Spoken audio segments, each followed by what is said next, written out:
نبغي كلمة من هذا الثنائي التوأم الجزائري المبدع. 23 سنة 22 23 سنة فقط، ما شاء الله تبارك الله. إبداع ولمسات نسائية، يعني شوية أنا من الصيد النسوي فكلمة.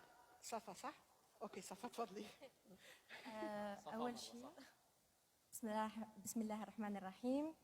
شكرا لحضوركم اليوم، شكرا لقطر لاستضافتنا اليوم هون، شكرا to all Doha Port على انكم you are the sponsor، والمكان اليوم هون كتير جميل.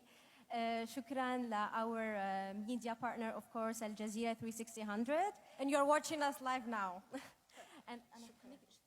وكمان بدنا نشكر شريكنا الثقافي FBQ متحف الشيخ فيصل بن قاسم الثاني. شكرا لكم، لأنكم لولا أنتم إحنا ما كنا هون. شكرا لثقتكم، وشكرا كمان لقطر لأنها استضافت Digital Creator Awards 2024، وإن شاء الله العام الجاي إن شاء الله. سؤال شو اللي يفرق بيناتكم؟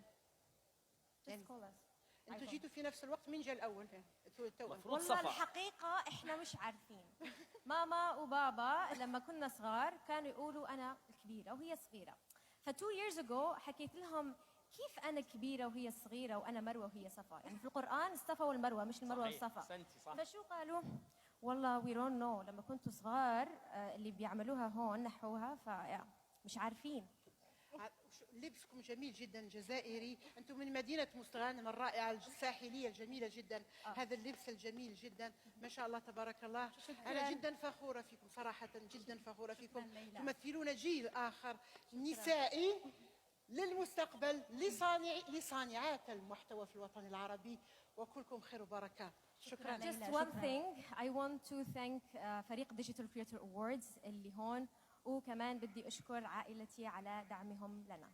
شكرا جزيلا. ما شاء الله عليكم، الله يفتح عليكم، ما شاء الله. صفا ومروة ضربوا مثال يا إخوان. أنا العمر ليس عائق، جميعنا نتواجد هنا بعد فضل الله عز وجل لصفا ومروة اللي رتبوا هذا الإيفنت وعملوه من الألف إلى الياء، بل ونقلوه من الجزائر إلى الدوحة. فشكرا لكم، بارك الله فيكم، وإن شاء الله نلتقي في ايفنت ثالث ان شاء الله. طيب احنا خلينا نبقى على الستيج جميعا. بدي ادعو جميع الفائزين اللي فازوا معنا بالفئات ال15 يتفضلوا معنا على الستيج لالتقاط صوره تذكاريه جماعيه لنا جميعا.